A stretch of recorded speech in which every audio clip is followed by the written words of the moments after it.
పరిశుద్ధ పరిశుద్ధ పరిశుద్ధ ప్రభువా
మొదటి పాఠంలో జ్ఞాని శ్రవణ మహారాజు రాసిన సామెతల గ్రంథము 8వ అధ్యాయము 22 నుంచి 26 వచనం చదువుకున్నాం.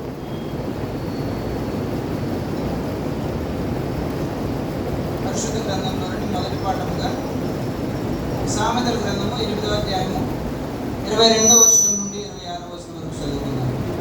సామెతల గ్రంథము 8వ అధ్యాయము 22వ వచనం నుండి 26వ వచనం.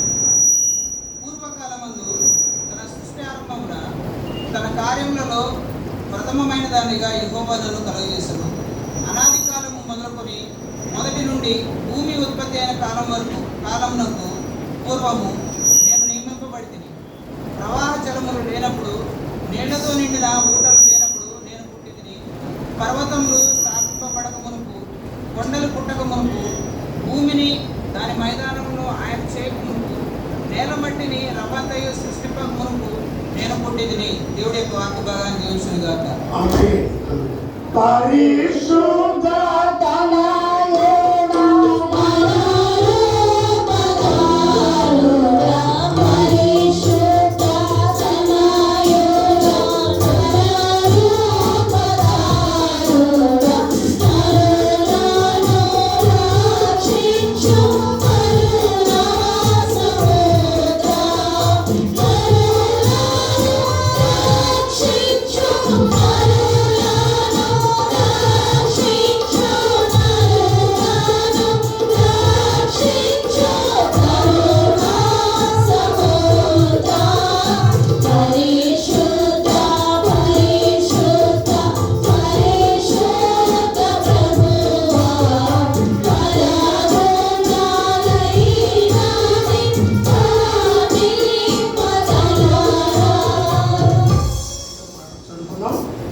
ప్రకటన గ్రంథము 21వ అధ్యాయము 1 నుంచి 3 వచనం చదువుకున్నాము.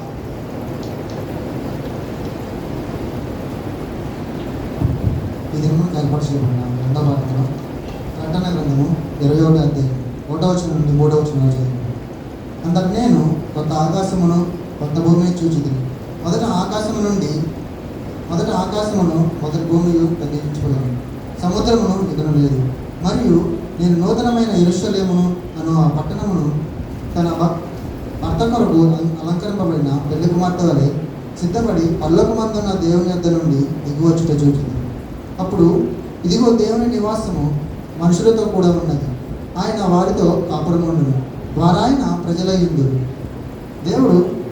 దేవుడు తానే వారి దేవుడై ఉండి వారికి తోడయ్యుండును. దేవుడు తన పరిశుద్ధాత్మను దీవించును. ఆమేన్. పరిశుద్ధ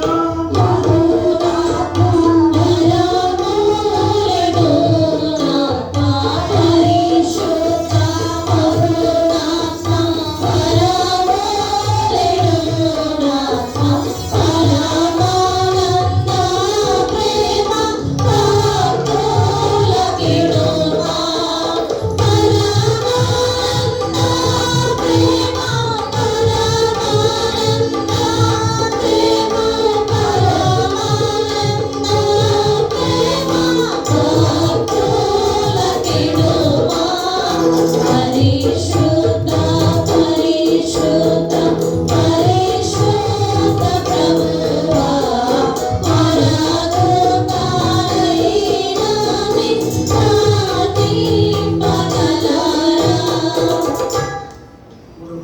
సువార్త పఠనము.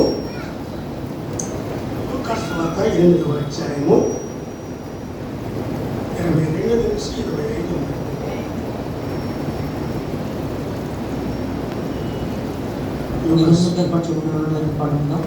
లూకాసు వార్త 8వ అధ్యాయము 22వ వచనం నుంచి 25వ వచనం వరకు చదువుకుందాం. మరి ఒకనాడు ఆయన తన శిష్యులతో కూడా ఒక దోణి ఎక్కి సరస్సు వద్దకు పోదామని వారితో చెప్పగా వారు ఆ దోణిని త్రోసి బయలుదేరి వారు వెలుచుండగా ఆయన నిద్రించును. అంతలో గాలివాన సరస్సు మీదకి వచ్చి దోణి నీళ్లతో నిండి ఉన్నందున వారు అపాయకరమైన స్థితిలో ఉండిరి. గనుక ఆయన ఎద్దకు వచ్చి ప్రభువా ప్రభువా నశించిపోవచ్చున్నామని చెప్పి ఆయనను లేపిరి. ఆయన లేచి గాలిని నీటి బొమ్మను గద్దెంపగానే అవి అణిగి నిమ్మలమాయను. అప్పుడు ఆయన మీ విశ్వాసం ఎక్కడా అని వారితో అనెను.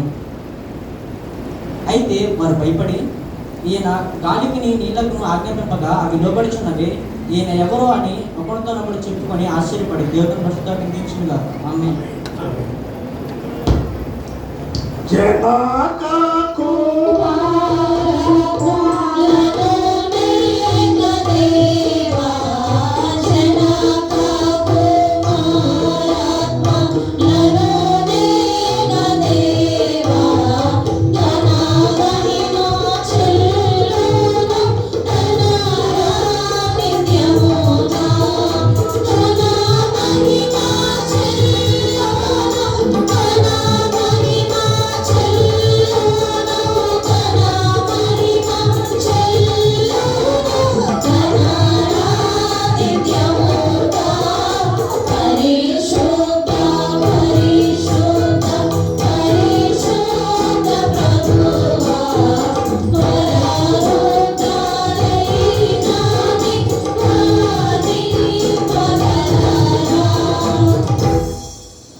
జీవితంలో 131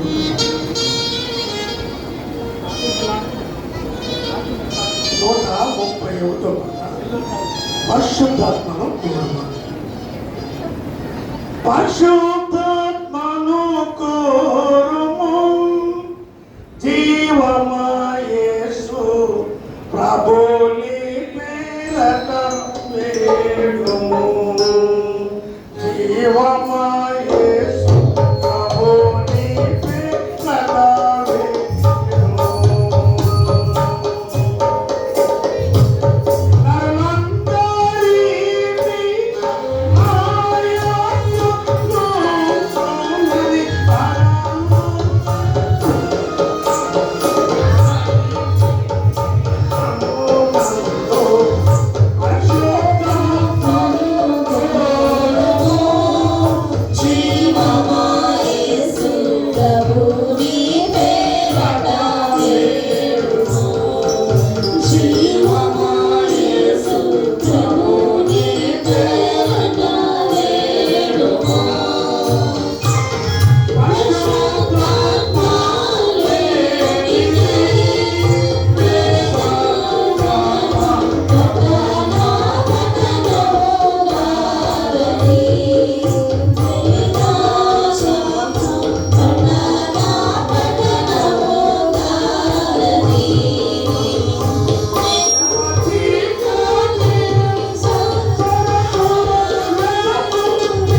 దేవుడి యొక్క వాక్యాన్ని కొద్ది నిమిషాలు ధ్యానం చేసుకున్నాం.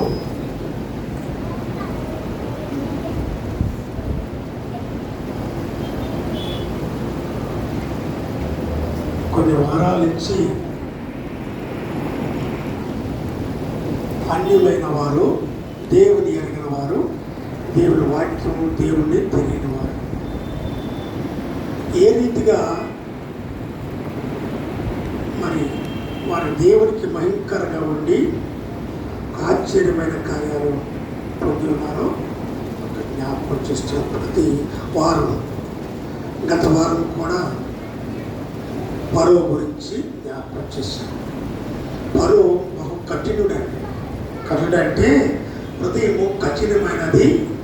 దేవుణ్ణి నమ్మే వ్యక్తి కాదు, దేవుణ్ణి ఎరగని వ్యక్తి. అంత భయంకరమైన వ్యక్తి. ఈ భయంకరమైన వ్యక్తి హృదయాన్ని కదిలించాలి, మార్చాలి, మార్పు చెందించాలి. అలాంటి మనస్సు, అలాంటి భక్తి, అలాంటి విశ్వాసము యేసు కలిగినాడు. మీరు చూస్తూనేమో, మనం చూస్తూనేమో లోకము పరిస్థితి, దేశం పరిస్థితి చాలా భయంకరంగా ఉంది. తెలుసు, మీరు వింటూనేమంటారు. చాలా మంది గొప్ప గొప్ప మేధావులు, జ్ఞానవంతులు, భవిష్యత్తులు జ్ఞానయుక్తంగా తెలియపరుస్తారు. చాలా భయంకరమైన కార్యములు, భయంకరమైన పద్ధతులు మన దేశంలో జరుగుతున్నవి, రాష్ట్రంలో జరుగుతున్నవి అని. అంత భయంకరమైన కార్యాలు జరుగుతున్నా కానీ క్రైస్తవులలో ఇంకా పరిపూర్ణత అనేది రావట్లేదు, రావాలి. మన ప్రధాని మాట్లాడుతున్నాను, మీరు ఎన్నారో లేదు కానీ నేను దేవుడిని అన్నాడు. దేవుడిని అంటే ఒక మంది, నువ్వు దేవుడు అయితే నా రాష్ట్రానికి రా, నీకు గుడి కట్టిస్తాను, ఆ గుడిలో నువ్వు అని మమతా బెనర్జీ గారిని కాదు. నువ్వు దేవుడివే చెప్పుకుంటున్నావు, దేవుడిలాగా అనుకుంటున్నావు. ఒకవేళ దేవుడివి అయితే నా రాష్ట్రానికి రా, నీకు చాలా పెద్ద గుడి కట్టిస్తాను. ఎంత లక్షలైనా కోట్లైనా నీకు తగ్గట్టుగా నేను గుడి కట్టిస్తాను, ఆ గుడిలో నువ్వు ఉండు అని. ఒక స్త్రీ ఒక వ్యక్తిని అంత ఘోరంగా మాట్లాడుతుందంటే అద్భుతం కదండి. దేవుడిని ఎరిగిన వ్యక్తి, నువ్వు దేవుడు కాదు, దేవుడు కాయ ఉన్నాడు, దేవుడిని చెప్పుకునే మనసు, భక్తి, ఆ పద్ధతులు నీకు ఉన్నాయంటే చాలా నష్టపోతామని మరి గర్జించింది ఒక స్త్రీ. ఉన్నాడు ఒక ఆయన, దేవుడు ఉన్నాడు. ఆయనే పరిశుద్ధుడైన దేవుడు, యెహోవా దేవుడు, యేసుక్రీస్తు. అలాంటి దేవుడు ఉన్నాడని చూపించాడు యేసేపు. యేసేపుకి నమస్కరించాడు. యేసేపుకి సాతానుపై నమస్కారం చేయండి అని అందరికీ చెప్పాడు. తనే కాదు, ఐగుప్తు దేశం ఉన్న వారు ప్రతి ఒక్కరితో మొక్కించాడండి. ఎంత అద్భుతమైన విషయం అండి. ఎవరికి మొక్కాలి? కానీ ఒక దేవుడికి మొక్కాలి, దేవుడి బిడ్డలకి మొక్కాలి, దేవుడి బిడ్డలకి లోబడాలి, భయపడాలి. ఎందుకని రావట్లేదు అర్థం కావట్లేదు. కారణం ఏంటంటే మనము దేవుణ్ణి కలిగి ఉండాలి, దేవుడి యొక్క ఆత్మ ఉండాలి, పరిశుద్ధాత్మ ఉండాలి, పరిశుద్ధాత్మతో జీవించాలి. అందుకని పాట పాడింది. యేసేపు కలిగి ఉంది దేవుడి యొక్క ఆత్మ, రాహబు కలిగింది దేవుడి యొక్క పరిశుద్ధాత్మ. కనుక చాలా ఆత్మీయ జ్ఞానము కలిగి మనము లోకములో వేదము కలిగి ఉండాలని యేసుక్రీస్తు జ్ఞాపకం చేశాడు. కనుక చాలా అద్భుతమైన మాటలు మనకి దేవుని యొక్క వాక్యము జ్ఞాపకం చేస్తుంది. పరిశుద్ధ గ్రంథములో, దానియేలు గ్రంథములో నెబుకద్నెజరు ఉన్నాడు. నెబుకద్నెజరు కుమారుడైన బెల్షాజరు ఉన్నాడు.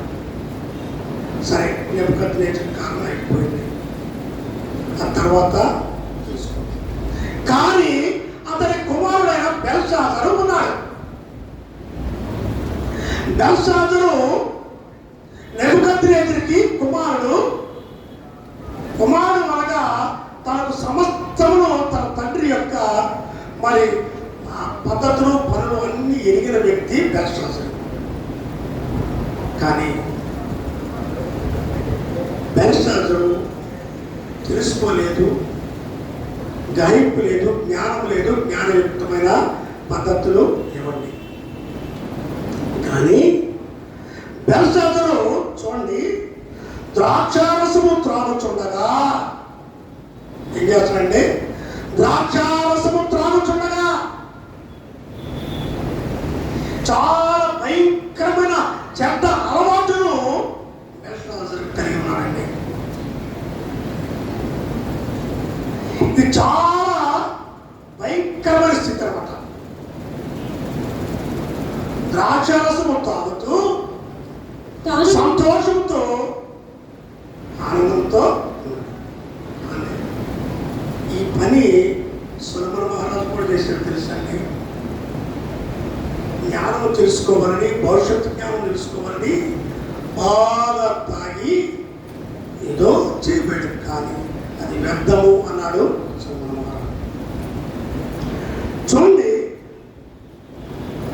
తాగుచుండగా తానును తన అధిపతులు, తన రాణులు, తన ఉపపత్తులు వాటిలో ద్రాక్షారసము పోసి త్రాగునట్లు తన తండ్రి యొక్క నెబుకద్నెజరు యెరూషలేములోని ఆలయములో నుండి తెచ్చిన వెండి బంగారు పాత్రను తెమ్మని ఆజ్ఞించెను. సామాన్యమైన వ్యక్తి అండి. దేవాలయములో ఉన్న పాత్రలు, హృదయమే పరిశుద్ధమైనది, హృదయమే దేవాలయము అని అన్నాడు దేవుడండి. ఈ పరిశుద్ధమైన దేవాలయమును పాడు చేస్తున్నాడు బెల్షాజరు. ఎంత భయంకరండి. వెంటనే దేవుడు చూశాడండి. వెంటనే దేవుడు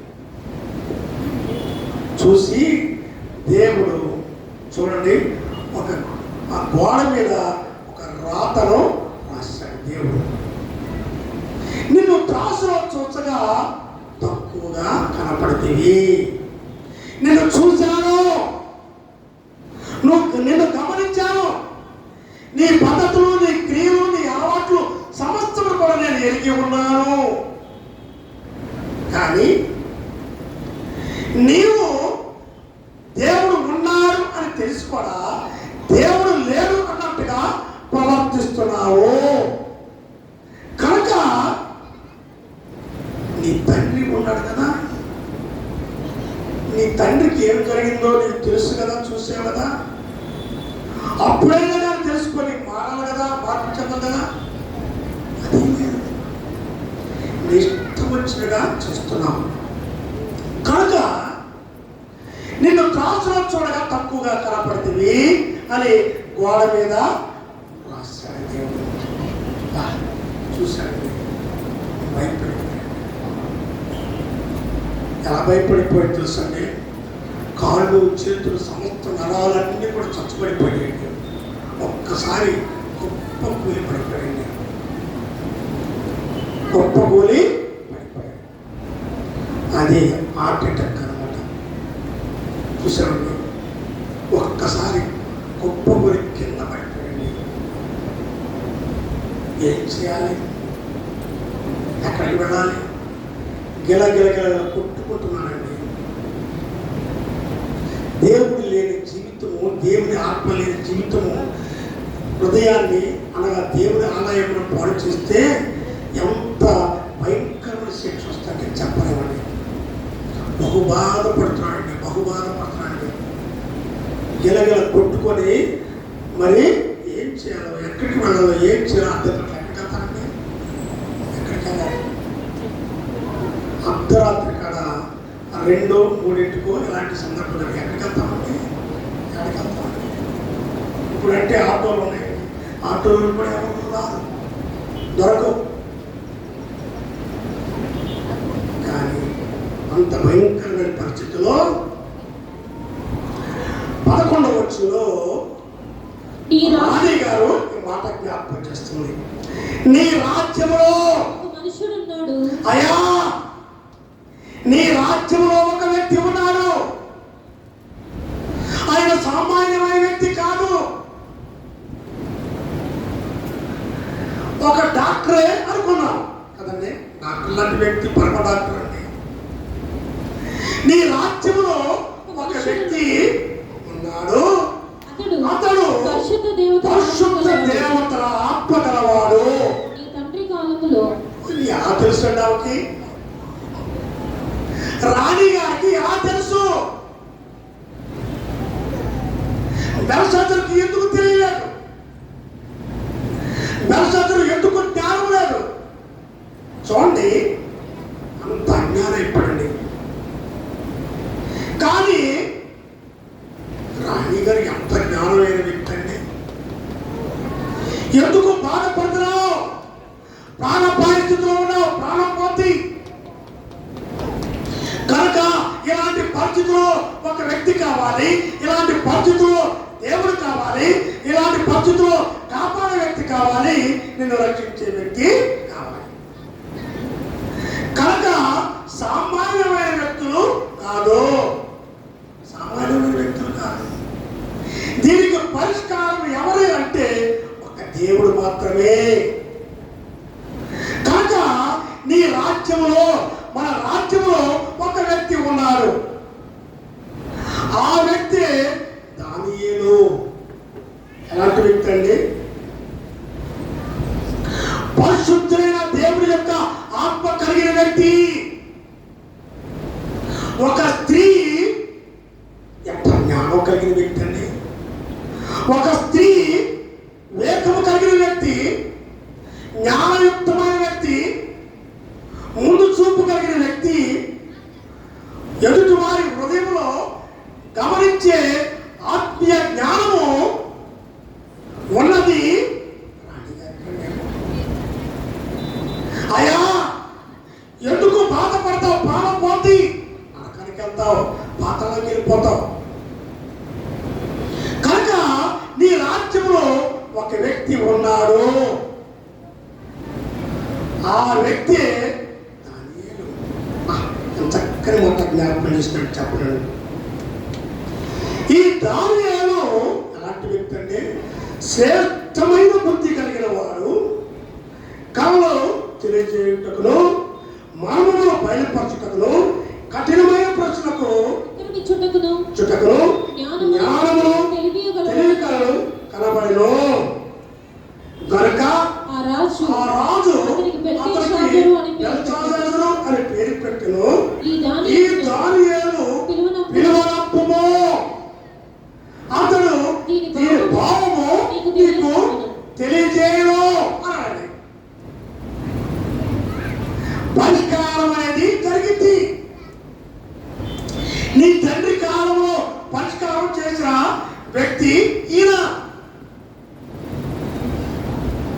కనుక ఆ దానియేలు అనబడిన వ్యక్తి కావాలి.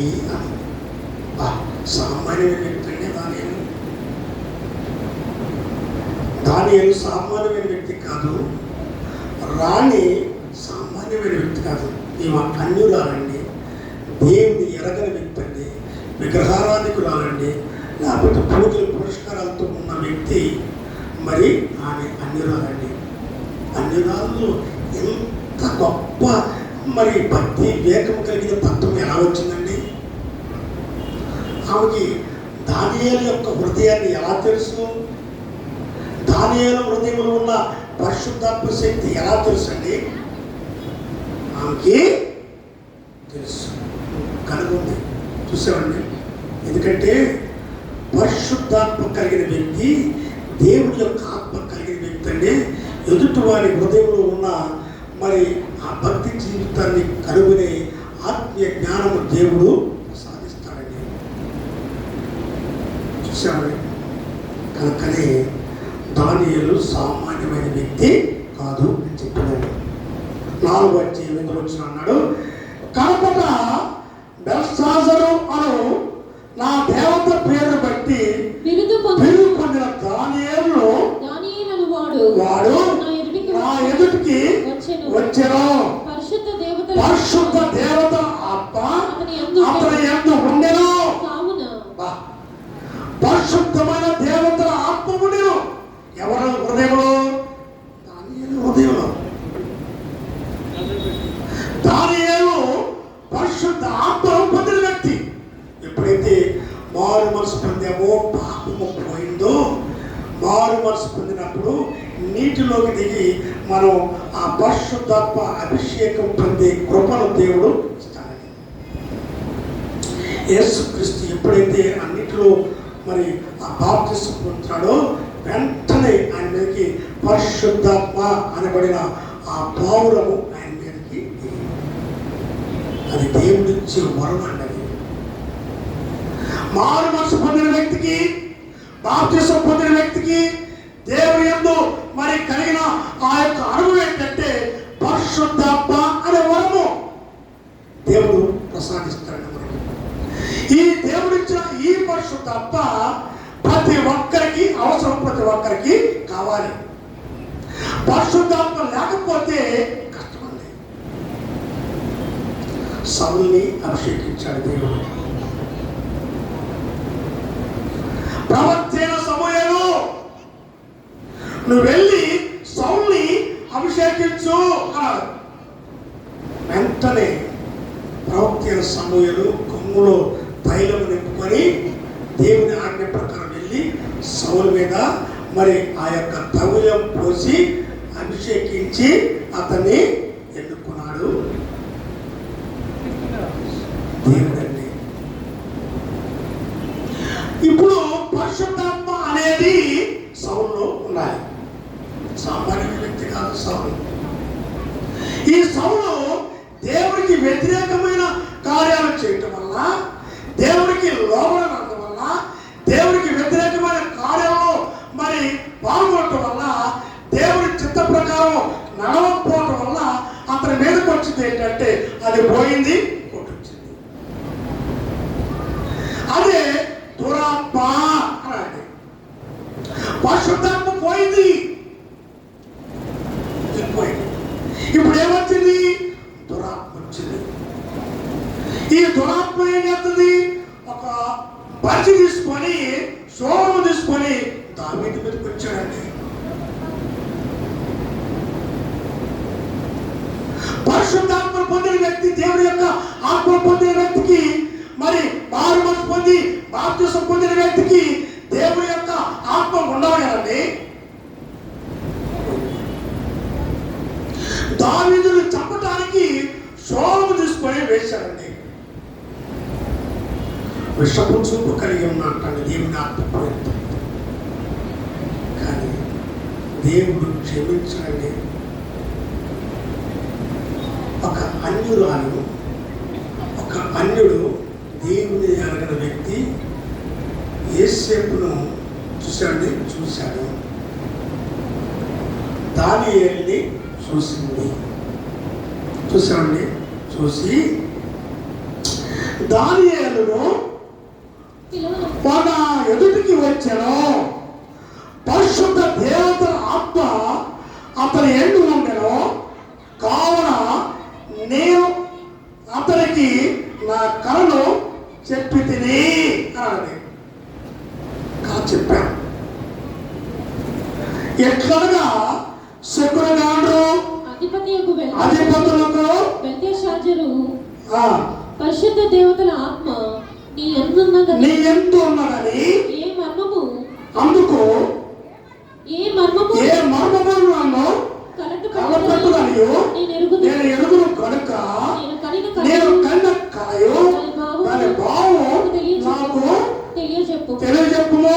నెబుకద్నెజరు చాలా భయపడిపోతాడండి. చాలా భయపడిపోతున్నాడు. కానీ శకునగాళ్ళు ఉన్నారు, గాడి విద్య కలిగిన వారు ఉన్నారు, అనేక మంది ఉన్నారు. రాజుగారి రాజ్యంలో ఉన్నారండి. రాజుగారికి ఏ ఆపద వచ్చినా, ఏ ప్రమాదం వచ్చినా, ఏ అనారోగ్యం వచ్చినా, ఏ బలహీనత వచ్చినా, ఏ వ్యాధి వచ్చినా కానీ సమస్తాన్ని తెలియపరిచేవారు, బాగు చేసేవారు, అతన్ని మరి న్యాయయుక్తంగా చెప్పేవారు ఉన్నారు కానీ వారు దేవుని యొక్క జీవాత్మ కలిగిన వారు కాదండి. చూసామండి. కానీ దేవుని యొక్క ఆత్మ, పరిశుద్ధ ఆత్మ దానియేలు కలిగి ఉన్నాడు. 18 అన్నాడు, బెల్షాత్సరు నెబుకద్నెజరు నాకు కలిగిన దర్శనం మీదగా ఇదే, నీవు తప్ప నీవు తప్ప నా రాజ్యములో ఎంతమంది ఉన్నారండి? రాజ్యములో అనేక మంది ఉన్నారు. రాజ్యంలో చాలా గొప్ప గొప్ప వ్యక్తులు ఉన్నారు. కానీ నీలాంటి వ్యక్తి లేడు. పరమ ఉన్నాడు. ఐగుప్తు దేశంలో ఎలాంటి వ్యక్తి ఉన్నాడా అన్నాడండి. ఐగుప్తు దేశంలో ఉన్నాడండి. ఇలాంటి వ్యక్తిని చూడగలమా, కనుగొనమా అని అన్నాడు.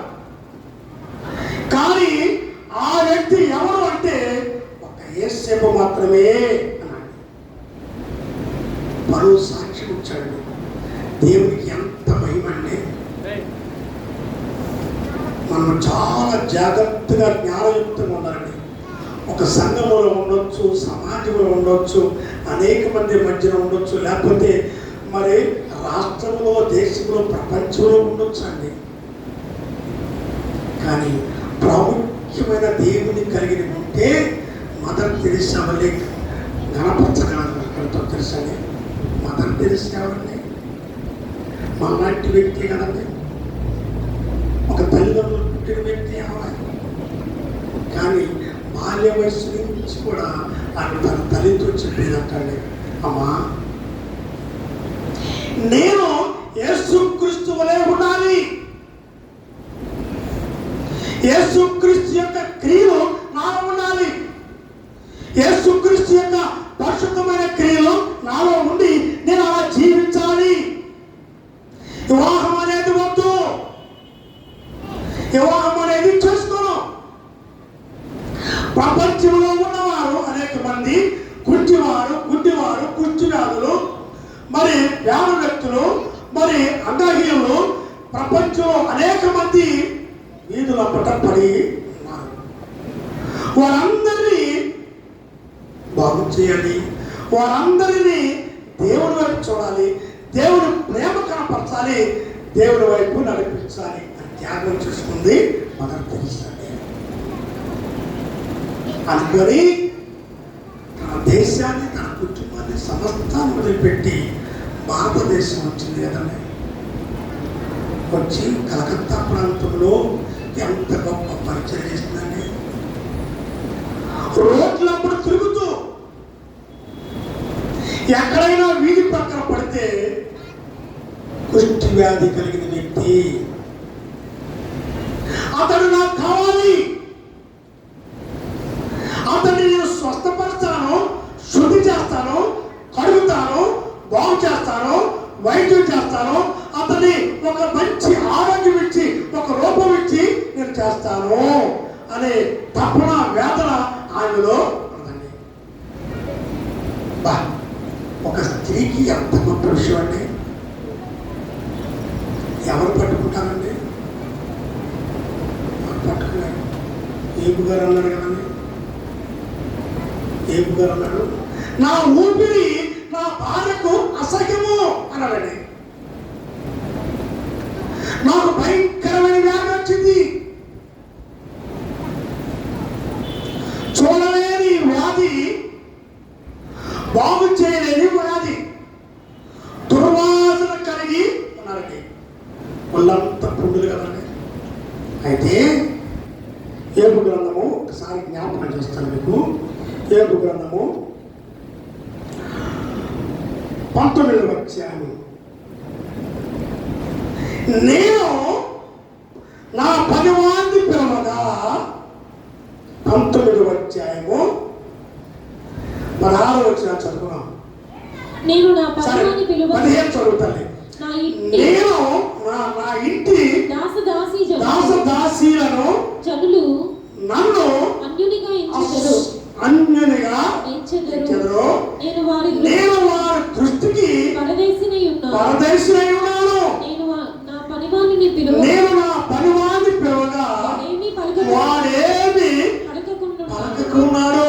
నేను వాని వాడిని బతిమాలవలసి వచ్చెను.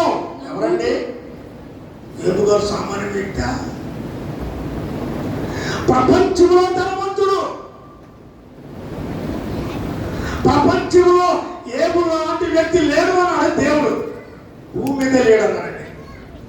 అంత ధనవంతుడు యోబు. అంత ధనవంతుడైన వ్యక్తి దగ్గర పనివారు ఉన్నారు, దాసీలు ఉన్నారు, దాసీలు ఉన్నారండి.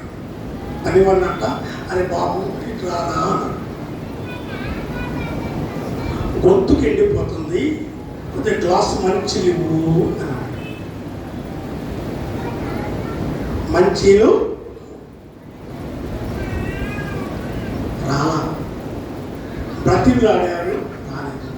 బ్రతిలాడాడు. ఎలా ఉంటుందండి పరిస్థితి? అరే నా సొమ్ము తింటున్నావు, నా ఇంట్లో ఉన్నావు, సమస్తం నాది, నాకు మరి వినవా అని అంటాడు కదండి. ఒకవేళ భార్య ఏం చెప్పిందో మనకు తెలియదు కదండి. ఏదన్నా జబ్బు వచ్చిందంటే చూసామండి, ఒకవేళ టీబీ వచ్చిందంట డాక్టర్లు, మీ ఆయన గారికి టీబీ వచ్చిందమ్మా, లేకపోతే మీ ఆవిడ గారికి టీబీ వచ్చింది అని అంటారు. అన్నారనుకోండి, ఆ మరుసటి క్షణం ఏం చేస్తారు తెలుసండి, ఒక ప్లేటు గ్లాసు పక్కన పెట్టేస్తారు. ఒక ప్లేటు గ్లాసు, మరే ఆ ప్లేటు గ్లాసు పుట్టుకోవచ్చు, పుట్టుకోమంటున్నాయి అమ్మాయి, దాన్ని పుట్టుకోవచ్చు. ఏంటంటే అది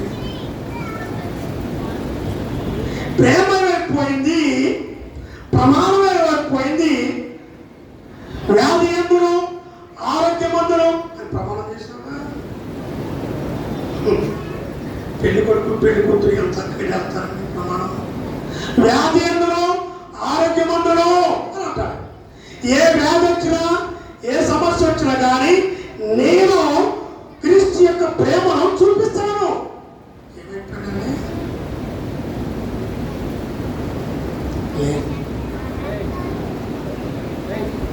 అంతటి భయంకరమైన క్రైస్తత్వం మందండి.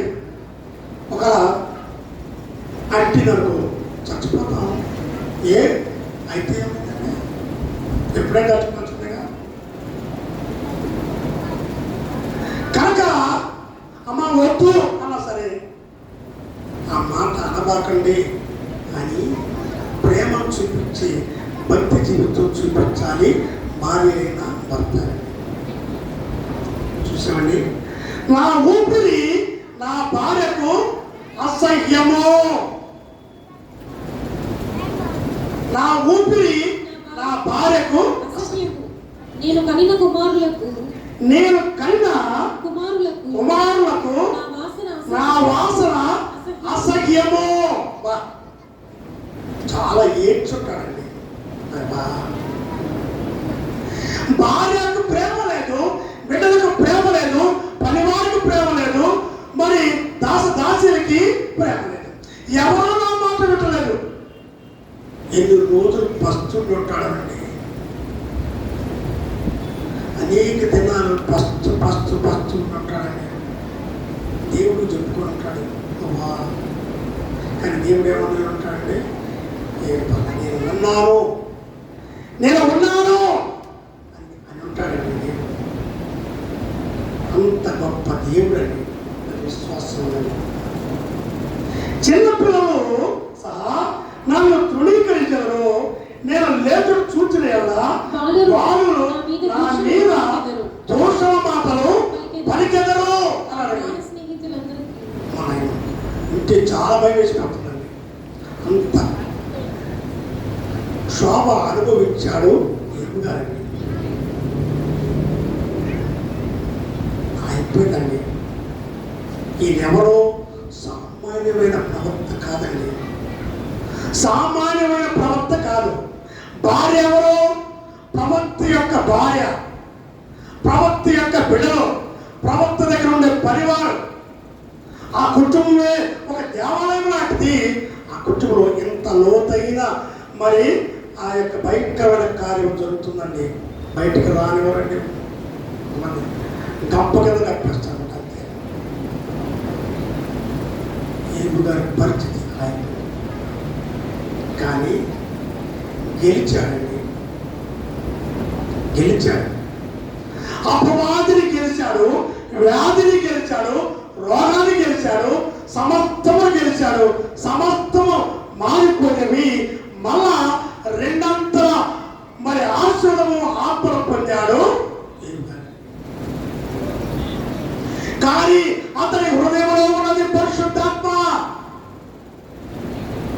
దేవుడు ఏమన్నా తెలుసా? అపవాదితో సమర్థను నీకు అప్పిస్తున్నాడు, కానీ తన హృదయంలో ఉన్నది పరిశుద్ధమైన ఆత్మ. దేవుడి ఆత్మ కలిగి ఉన్నాడు యోబు గారు. సామాన్యమైన వ్యక్తి కాదు యోబు. పరిశుద్ధాత్మ ఉన్నది, పరిశుద్ధాత్మను కలిగిన వ్యక్తి, పరిశుద్ధాత్మ కలిగిన ఆ యొక్క మరి సాక్ష్యము పొందాడు. ఇవ్వండి, దాన్ని మాత్రము ముట్టుకోవటానికి నీకు అధికారం లేదు.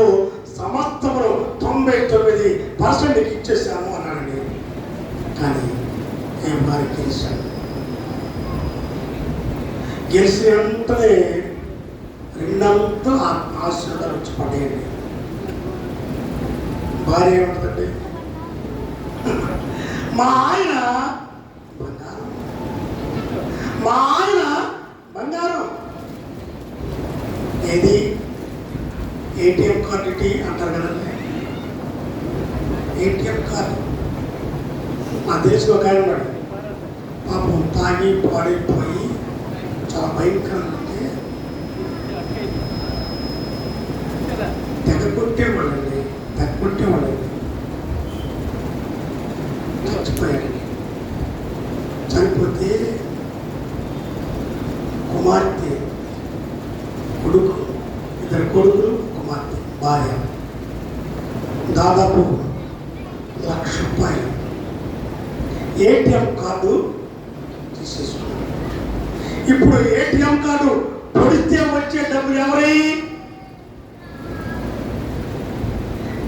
ఏటీఎం కార్డు ఎవరిది? నువ్వు ఎవరైతే అసహించావో, ఎవరైతే దూషించావో, ఎవరైతే తిట్టావో, ఎవరైతే ఒంటరికని కొట్టావో ఆ వ్యక్తి యొక్క ఏటీఎం కార్డు అవసరమైంది. జీతం రాగానే టక్క పొడుస్తుంది.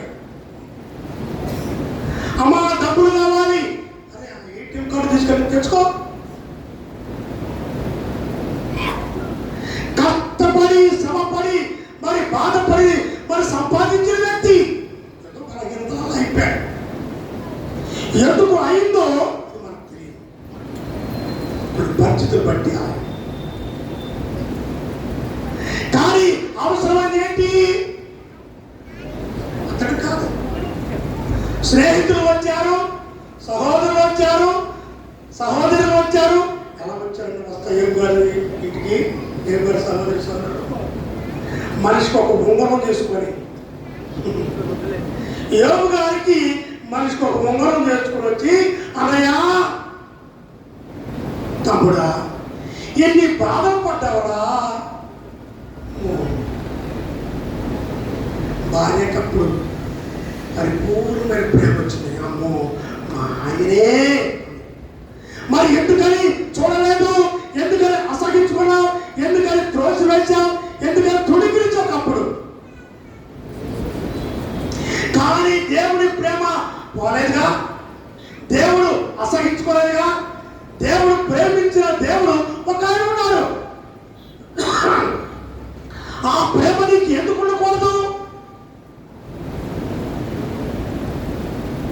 పరిశుద్ధాత్మను పొందిన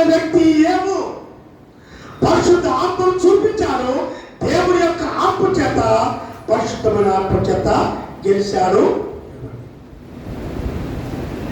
కనుక దేవుని యొక్క ఆత్మ అనేది చాలా ప్రాముఖ్యమైనది. బెల్షాజరు నెబుకద్నెజరులో నాకు కలిగిన దర్శనం ఇది అదే, నీవు తప్ప అన్నాడు. రాజైన నెబుకద్నెజరు అంటున్నాడు, మరి రాణి అయిన వ్యక్తి అంటుంది.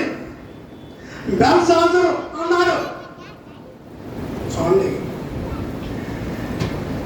అన్నాడు, నీవు తప్ప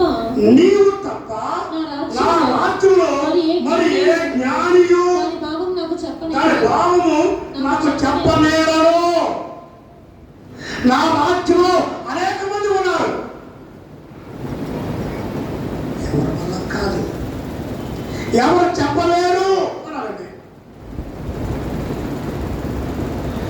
కానీ నీ ఎందు పరిశుద్ధమ దేవతల ఆత్మ ఉన్నది కనుక నీవే దాన్ని చెప్ప సమర్థుడవి అంటేనే అన్నాడండి.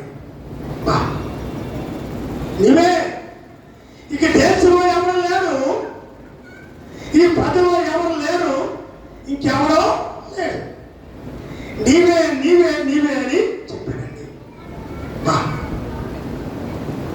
సామాన్యమైన వ్యక్తి కాదండి దానియేలు. షడ్రకు మేషకు అబేద్నెగోకు కూడా అంతేనండి, వారి బాలుడు అయినా కానీ పరిశుద్ధాత్మ వరం పొందిన వ్యక్తులు ఆ బాలుడైన షడ్రకు మేషకు అబేద్నెగోకు హృదయాన్ని కదిలించి వేశారండి, హృదయాన్ని కదిలించి వేశారన్నమాట. చూడండి 2వ అధ్యాయము 46వ వచనం చదువుకున్నాం. అంతటా రాజుకు నెబుకద్నెజరు దానియేలునకు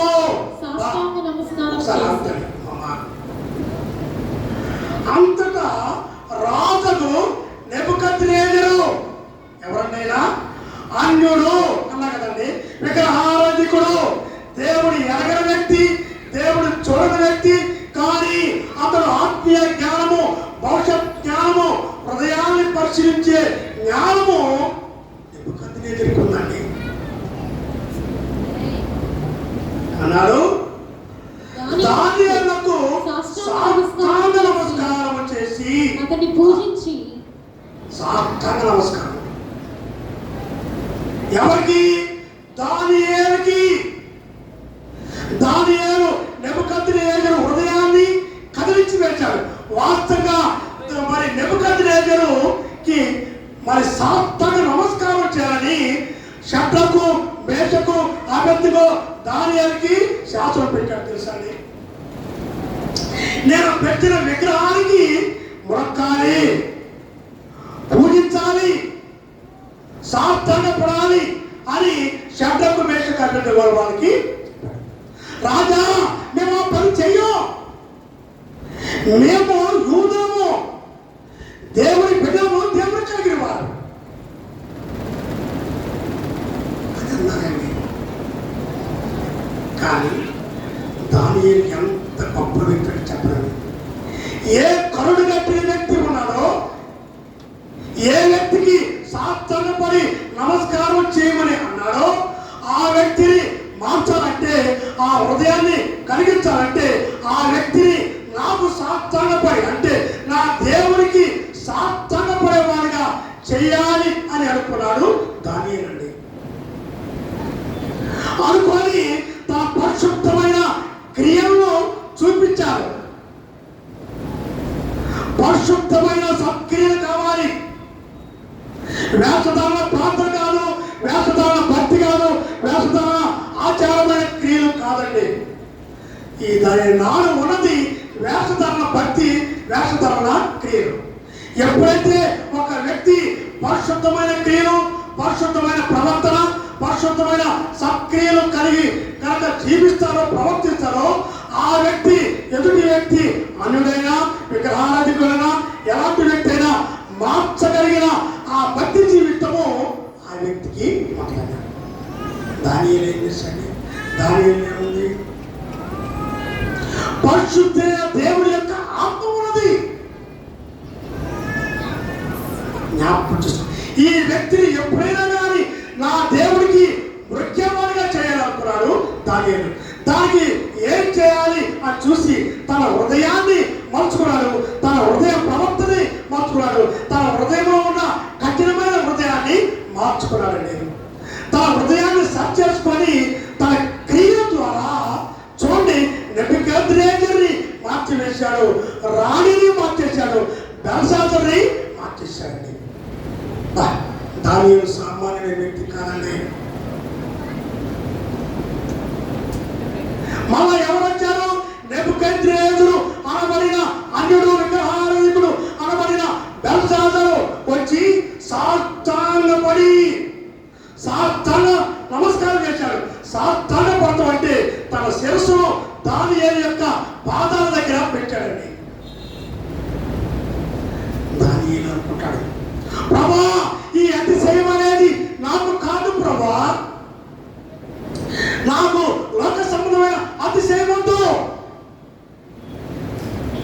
ఈ తగ్గింపు, ఈ దీనత్వము, ఈ యొక్క మరి ఆ సాష్టాంగ నమస్కారం అనేది అది నీకే చెల్లాలి ప్రభు అని ఎంతో మనసులో ప్రార్థించుకుని ఉంటాడండి. దాన్ని సాష్టాంగ నమస్కారం చేసి ఏం చేశాడండి? అతన్ని పూజించి నైవేద్య ధూపములు. ఎవరు పూజించాలండి? ఎవరు పూజించాలి? పూజించడానికి కూడా అర్హత కలిగిన వ్యక్తి కావాలి. ఇంకోటి చెప్తాను, దైవ సేవకులకి రెవరెండ్ అని అంటారు, తెలుసండి మీకు? రెవరెండ్ అంటారు. యశమట్టుడు అన్నా కానీ నేను చెప్పకూడదు, కానీ రెవరెండ్ అంటారు. అయ్యగారికి రెవరెండ్ లేకుండా ఉండడం, ఏ బోధకుడికి రెవరెండ్ లేకుండా ఉండడం, ఏ బోధకుడు కూడా ప్రవక్త అని కానీ లేకపోతే మరి రెవరెండ్ కానీ మళ్ళీ ఎన్నో మరి తలాంతులు పెట్టుకుంటారు. డాక్టరేట్, రెవరెండు లేకపోతే ప్రవక్త పెడతారు. భక్తి ఉండదు, భయభక్తుడు, క్రియలు, భార్య మారదు, బిడ్డలు మారదు, కుటుంబ సాక్ష్యం అసలు ఉండనే ఉండదు. కుటుంబ సాక్ష్యం లేని వ్యక్తి ఏంటండి? భార్య మారిందా? బిడ్డలు మారారా? బిడ్డలు దేవుని మరి స్తుతించేవారుగా తన పరిశుద్ధమైన క్రియలు చూపించే ప్రవర్తన క్రియలు బిడ్డలో ఉన్నాయా? లేవు. భార్యకి అసలే ఉండదు. ఈయనకేంటి డాక్టర్ రెవరెండ్ అని పెడతాడు. సందర్భం వచ్చింది కానీ చెప్తున్నాను, కొంతమందికి కొంచెం బాధ కలిగిస్తాను. డాక్టర్ రెవరెండ్ అని ప్రవక్త అని లేకపోతే ఇంకేదో పెడతాడు. రెవరెండ్ అనగా పూజనీయుడు అన్నాడు. రెవరెండ్ అనగా పూజనీయుడు, పూజించే మరి అధికారి. పూజనీయుడు ఎవరు? ఒక దేవుడే. దేవుడు తప్ప ఇంకెవరు లేరు. తండ్రి అనబడిన వ్యక్తి ఇక ఆయనకి ఎవరు లేదంతే. ఎవరైనా పెట్టుకున్నారంటే వీళ్ళు వేషధారులు, భక్తిహీనులు, మరి మరి దేవుని కలిగిన వారు కాదు.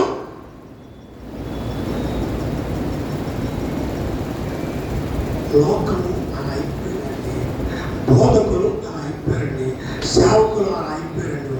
నామకార్థ భక్తితో స్వార్థ పరిచయాన్ని నాశనం చేసి కరోనాను కానీ భయంకరమైన తెగులు వచ్చింది. కారణం ఏంటంటే చాలా మంది అన్నది ఏంటంటే సేవకుల గురించి వచ్చిందండి అని అన్నారు. తెలుసండి, ఈ సేవకుల వల్ల కరోనా వచ్చింది. అయినా కరోనా వచ్చింది, సేవకులైనా కానీ వాళ్ళ ఇంట్లో ఉండి ఏమన్నా తెలుసా, ఆన్లైన్లో డబ్బులు పంపించండి, మీ ఇంటికి రాలేరు. మీ ఇంటికి రాలేరు కనుక కరోనా ఉంది కనుక. ఏ కరోనా ఉంటే ఏమైందండి? దయచేసి ప్రార్థన చేయడానికి వెళ్ళాలి. కరోనా ఉంది కనుక నేను రాలేను కనుక ఆన్లైన్లో డబ్బులు పంపించండి. ఏంటో మరి పెద్ద చేష్టలు కదండి. అలా చెప్పిన వారు ఉండాలి, అలా పంపించిన వారు ఉండాలి, అలాగా విమర్శించిన వారు ఉండాలి. ఈయనేమో కరోనా అంటే భయపడుతుంది, డబ్బులు కావాలంట, ఆన్లైన్లో పంపించాలంట అనేవాడు కూడా. నేను దాదాపు 10-15 మంది కరోనా వచ్చిన వాళ్ళని పాటిస్తానండి. నాకు వచ్చినా కానీ ఒక తల్లికి కరోనా వస్తే ప్రక్కనే కూర్చొని దాదాపు గంట సేపు మాట్లాడాను. కరోనా ఉంది తెలుసు, కానీ కరోనా ఉంది అని తెలిసినా సరే కూర్చొని చాలాసేపు మాట్లాడాను. తర్వాత ఆ పరిచయం చేసే నర్సు శానిటైజర్తో కడుక్కుంటూ మాస్కులు పెట్టుకొని పరిచయం చేస్తూ తర్వాత అయ్యారు ఆమెకి కరోనా ఉందండి తెలుసు, ఆ కరోనా ఉంది తెలుసు, కానీ దేవుడు నాకు కరోనాలో గెలిచిన ఇమ్యూనిటీ పవర్ నాకు దేవుడు ఇచ్చాడు అన్నాడు. నాలో ఇమ్యూనిటీ పవర్ ఉంది, ఆ కరోనాని ఎదుర్కొనే శక్తిని ఆరోగ్యాన్ని దేవుడు నాకు ఇచ్చాడు. పర్వాలేదు, చనిపోతే చనిపోతామండి, అది దేవుడికి మహిమే కదండి. ఎక్కడో ఇంట్లో కూర్చొని డబ్బులు వసూలు చేసుకునే బోధకులు సేవకులు తయారైపోయిన ఆ దినాలు. కానీ దానియేలు సామాన్య వ్యక్తి కాదు, శిరస్సు వంచి సాష్టాంగపడి కఠినమైన వ్యక్తి, విగ్రహారాధికులు, దేవుని వెలిగిన వ్యక్తి. మరి నెబుకద్నెజరు సాష్టాంగపడి పూజించుట కరుగుడు నీవు అన్నారండి. సామాన్యమైన వ్యక్తులు కాదు, ఇది నీ దేవుడికి చెందును అన్నాడు. అని చూసామండి, చక్కని మాట్లాడండి. నైవేద్యము ధూపములు అతనికి సమర్పించ ఆజ్ఞాపించను. ఇతనికి మరి పూజించాలి. నైవేద్యములు ఎంత అద్భుతమైన కార్యం చేశాడండి. చేసి అప్పుడు రాజు దానియేలును బహుగా హెచ్చించి అనేక గొప్ప దానములిచ్చి అతని బబులోను సంస్థానం మీద అధిపతిగాను బబులోను జ్ఞానందరూ ప్రధానిగాను నియమించరు. నిపుణులు ఏం చేశారంటే పర్వ ఏం చేశారు? ఏసేపు సామాన్యమైన వ్యక్తి కాదు, రాజు నేనే గాని నా మీద సర్వ అధికారం కలిగిన వ్యక్తి ఏసేపు. పేరుకు మాత్రమే నేను గాని ఈ ఐగుప్తు దేశానికి మరి అధిపతి ఎవరంటే ఏసేపు. ఏసేపుకు సాష్టాంగ నమస్కారం చేయండి. ఓదారంగా వస్త్రం ధరించుకొని చేతికి ఉంగరం పట్టుకొని మెడలో బంగారపు మరి ఆ యొక్క ధరించి మరి ఆ రథం మీద ఎక్కించి తిప్పుతున్నారండి పరో వీధుల్లో. కనపడ్డ ప్రతి వ్యక్తి ఏసేపుకి నమస్కారం చేయండి. అతను పరిశుద్ధుడైన దేవుడి యొక్క మరి కుమారుడు, యాజకుడు, బోధకుడు, సేవకుడు. అతను దేవుడి యొక్క ఆత్మ జీవాత్మ ఉన్నది నేను కనుగొన్నాను, ఇతడు పూజకు అర్హుడు అని చూడండి. పరో అంత గొప్ప కార్యం చేశాడు. దానియేలు కూడా అదే చేస్తాడండి.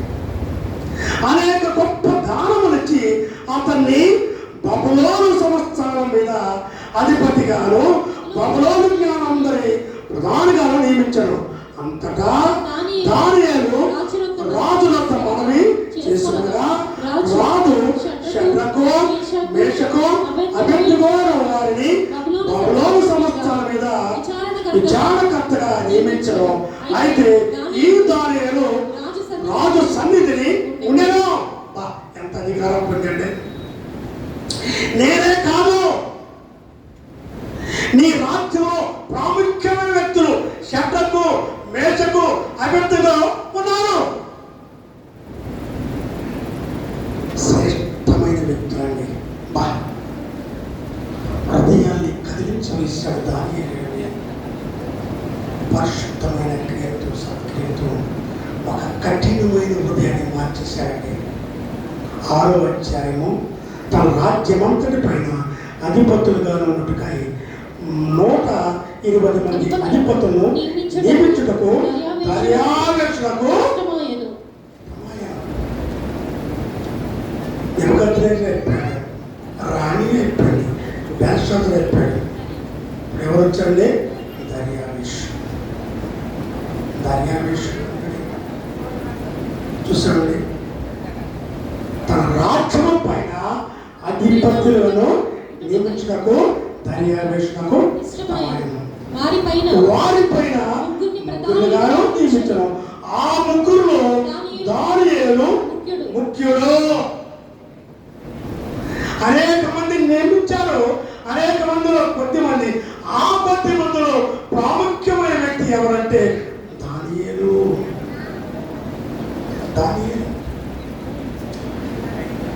ఈ దానియేలు చూడండి,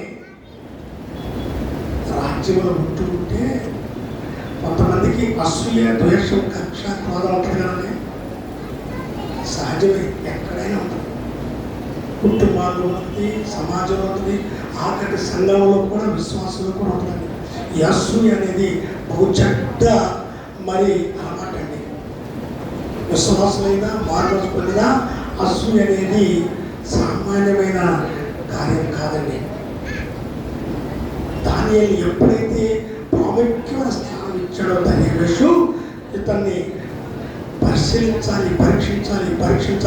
ప్రతి అడుగు గమనిస్తున్నారు, ప్రతి క్రియను పరీక్షిస్తారు, ప్రతి మాటను ప్రశ్నిస్తారు, ప్రతి అణువణువు చూసి ఎక్కడన్నా దొరుకుతాడేమో అని చూస్తున్నారు. ఈ దానియేలు శ్రేష్టమైన బుద్ధి కలిగిన వ్యక్తి, శ్రేష్టమైన పరిశుద్ధమైన క్రియలు కలిగి నేరమయ్యను, తప్పయ్యను చేయాల. ఈ తప్పుడు సాక్ష్యాలు పెట్టి దానియేలు ఏం చేశారు తెలుసండి?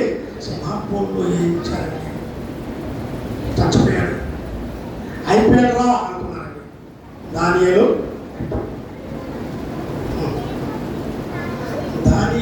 దేవుడు తోడై ఉన్నాడండి. దానియేలుని తీసుకెళ్ళి సింహాసనంలో పడేయడానికి కాళ్ళు చేతులు పట్టుకొని వెళ్ళిన వ్యక్తులు చూడండి చనిపోయారు. షట్టర్కు బెడ్షీట్ వచ్చేసిన వ్యక్తులు కూడా కానీ దానియేలు సింహంలో ఎప్పుడైతే పడేశారో, సింహం కాదు, సింహములు ఎన్నో సింహాలు, అన్ని సింహాల్లో ఒక దానియేలు పడేస్తే ఏమంటుందండి? ఒక్క కూడా పెరగదు, ఎముకలు కొన్ని నలువి చేసుకుని తినేస్తాయండి సింహాలు. కానీ దానియేలుకు ఎప్పుడైతే పడగబోతారో మన తండ్రి అయిన దేవుడు యేసుక్రీస్తు ముందుగానే వెళ్ళి ఆ యొక్క సింహంలో సింహములో నోరు మూయించారండి. సింహములో దేవుడు మాత్రమే. దానియేలు అనే వ్యక్తి ఈ సింహంలో రాబోతున్నాడు, జాగ్రత్త. సింహానికి ఆజ్ఞించారు. సింహాలు దేవుని మాట విన్నవి, సింహాలు దేవుడికి లోబడినవి, సింహాలు దేవుడికి భయపడి దానియేలుకి సాష్టాంగ నమస్కారం చేసినవి సింహాలు తెలుసండి. సింహాలు హృదయాన్ని కదిలించి వేశారు ఈ దానియేలండి. నమస్కారం చేసి మోకరించినవి. అయ్యో నిన్ను ముట్టుకుంటే మాకు ఏ శాప శిక్ష వస్తుందో దేవుడు మాకు ఆజ్ఞించారు అని దానియేలు పక్కనే చుట్టూ మోకరించి తల వచ్చి సాష్టాంగపడినవి సింహాలండి. దానియేలు సామాన్యమైన వ్యక్తి కాదండి. షడ్రక్ మేషక్ అబేద్నెగో వ్యక్తులు కాదండి. ఒక క్రైస్తవుడు అంటే అలా ఉండాలండి, ఒక విశ్వాసి అంటే అలా ఉండాలండి, దేవుడిని నమ్ముకొని అని అంటే అలా ఉండాలండి. లేకపోతే మారు మనసు పొంది బాప్టిజం తీసుకొని శరీరం వరకు తీసుకుంటున్నాను అంటే అలా ఉండాలండి. దానియేలు ఉండాలండి. వేషధారణ భక్తి కాదండి. వేషధారణ భక్తి ఎప్పుడో ఒకసారి చాలా ప్రమాదమైన దెబ్బ అనేది కొట్టిద్దండి. ఎప్పుడైనా దెబ్బ కొట్టిద్దండి. సింహములు దేవుని మాట వినండి, వాటికి ఆత్మ లేదండి, ఆత్మ లేదు. చూసామండి, దానియేలు చుట్టూ మోకరించేయండి, మౌనంగా ఉన్నాయండి. దానియేలు ఆశ్చర్యపడి, ప్రభా ఎంత గొప్ప దేవుడు ఆయన, శ్రమలో కూడా నీకు సార్థంగా పడేవి, నీకు లోపడేవి. ఆశ్చర్యపోయాడు దానియేలు. జీవముగల దేవుడి సేవకుడైన దానియేలు అన్నాడు. జీవము కలిగిన దేవుని సేవకుడైన దానియేలు, నీ ఏ దేవుడివి? జీవము కలిగిన దేవుడు ఆయన, మరి కుమారుడు అయిన నీవు దానియేలు అన్నాడు. రాజా అన్నాడండి. నా దేవుడి దృష్టికి నేను నిర్దోషిని అన్నాడు. తెలుసండి, నా దేవుడి దృష్టికి నేను నిర్దోషిని. కనుక పాపం అనేది, శిక్ష అనేది, శాపం అనేది, శ్రమ కానీ, అగ్నిగుణం కానీ మమ్మల్ని ఏమీ చేయలేవు. మేము నిర్దోషులమి. హృదయంలో పాపము లేదు. హృదయంలో పాపం అనేది ఉంటే శిక్ష అనేది పడుతుంది. ఒక విశ్వాసికి, ఒక క్రైస్తవుడికి, దేవుని నమ్ముకొని పేరు చెప్పుకున్న వ్యక్తి చిన్న పాపం ఉన్నా కానీ అది మరి పలగిరుతుంది. అపొస్తలుడైన పౌలు జ్ఞాపకం చేశాడు, పులిసిన పిండి కొంచెమైనా అన్నాడు. పులిసిన పిండి అనేది కొంచెమైనా ఉండకూడదు అన్నాడు. కానీ దానియేలు క్రియలు బట్టి ఆశ్చర్యపడు విషయం. అప్పుడు వెంటనే తెలుసా, నా సముఖాన్ని నియమించిన ఏమనగా 6వ అధ్యాయము 26 నుంచి చదువుదాం. నా సముఖమును నియమించిన ఏమనగా నా రాజ్యములోని సకల ప్రభుత్వములందు నివాసులు దానియేలు యొక్క దేవునికి భయపడుచు ఆయన సముఖమున వణుకుచుండవలెను.